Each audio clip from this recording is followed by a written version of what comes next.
Welcome in guys to another all-star video, and this your boy Just Call Me Tex. I am back, and we want to go ahead and talk about the number one thing you need to avoid when playing Walking Dead All-Stars. And we're going to go ahead and get directly into it. And what is that number one thing that you need to avoid when playing Walking Dead All-Stars?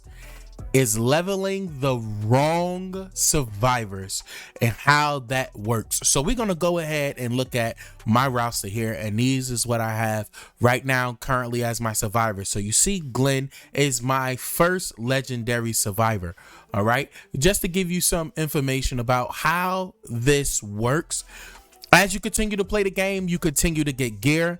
You could get ally specific gear, and what that will do is it will give specific buffs to the survivor that is using it, that's of that allegiance. So since we have that Glenn is an ally, what you'll see is that he is going to receive a 30% buff when using that gear. But how did I get Glenn to legendary? What path did I take in order for me to get him to legendary? Glad you asked, because this is what you want to do, and the number one mistake you want to avoid when you are leveling your survivors. So we're going to go to the town, and we're going to go into the recruiting so we can see the mechanics of how this actually works. So I am going to go on all alignments because this is the most profitable place to be able to pull from to get survivors in a game. Why? Because at this alignment section here, you can be able to get overseers and warriors. All right. Now, you may say, well, headhunters is profitable too. That's absolutely correct. But with headhunters, you get a guarantee of boost for one specific alignment tune. Whereas when you pull on the all survivors, there's a chance that you will get multiple tunes or survivors from pulling on a 10 pull on the alignment. Now, when we're leveling these guys, what is so important about them, you ask? Glad you asked. It's because this is what's important. Now, if you notice, the epic characters has a 4.61% chance of actually appearing out of the 10 pull that you have here.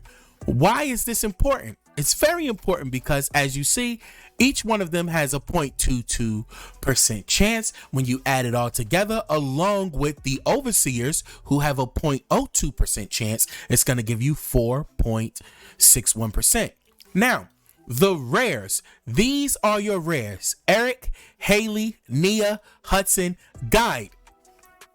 Then you have David, Diego, Catherine, Zoe, Sarah, Jeff, and Crane. Those are your regular rare survivors. And with these guys, what you want to be able to do is, these are the ones that you want to use to level up so that you can feed them into your epic characters. Why? Because they have a higher appearance rate on the wheel.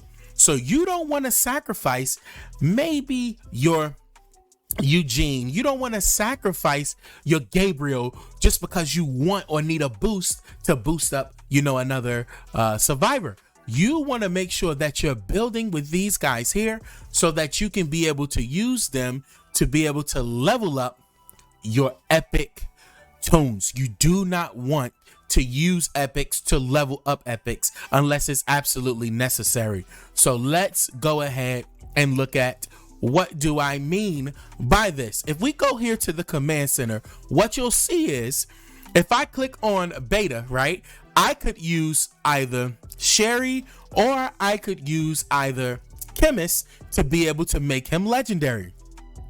But this would be an absolute nightmare. Why? Because this is Sherry that I have here, and what you'll see is that if I go ahead and take beta off and I scroll down through my list and I go over here, what you'll see is that I have no more Sherrys, which means I'm gonna have to hope and pray that I can pull more of her in order to be able to get her back up to Unique Plus.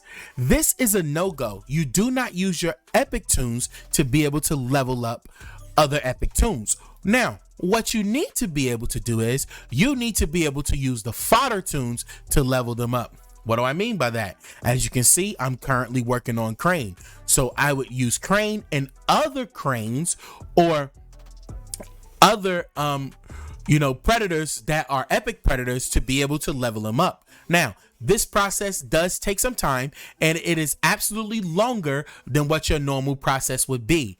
But the issue that you have is that later on in the end game, when you need to have an epic character or you need to be able to use them and put those characters in your training ground, you will not be able to use them or put them in your training ground. Why? Because you don't have them anymore. You fed them into another epic toon and it caused a problem. And I am guilty of this because I fed my other Gabriel into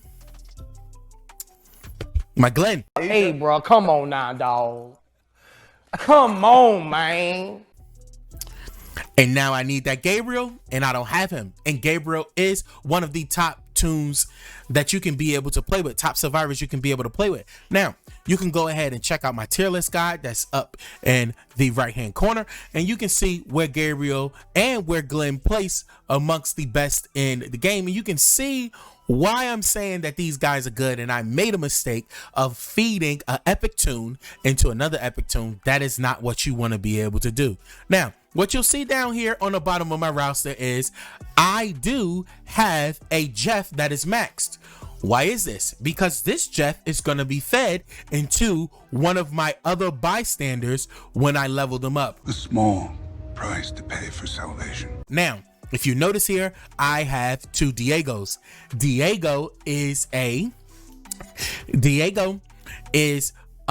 of the, rare characters. So when you have Diego as a rare character, I could now decide, okay, which one of these guys I want to use to be able to level up so that I can now be able to feed Diego's into one of them. So since I have another Chloe here, and Chloe is very good, I am going to take Chloe and I'm going to feed Diego into Chloe, and now we're going to promote Chloe, and Chloe now becomes unique. Okay, now what you'll notice is if you go to level up a toon using another epic toon, you will receive a warning, and that warning will tell you, do you want to feed this epic toon into the epic toon? Okay, so you will receive a warning. So like if I was to go do this, please let this work the way I need it to. If I was to go do this and I was to go click promote, what you'll see is that it'll ask me if I wanted to go ahead and promote that toon.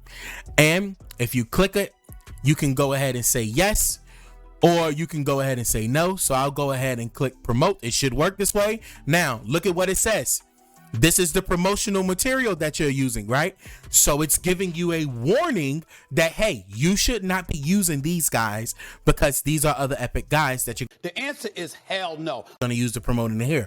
You notice when I did Diego, it did not do that. Why? Because Diego is fodder. So we're going to cancel because we do not want to use other epic toons to feed into epics. So that is the number one mistake you're making. Biggest mistake to avoid when you are leveling up your toons and your survivors, however you call it, in Walking Dead All-Stars. If you like the video, hit that thumbs up button for me. It goes a long way. Drop a comment down. Let me know some of the mistakes and some of the triumphs that you have done so far when leveling up your survivors in Walking Dead All-Stars. This your boy Just Call Me Tech. Hit that like, subscribe, notification bell, the join button, 99 cents to help support the channel. Peace.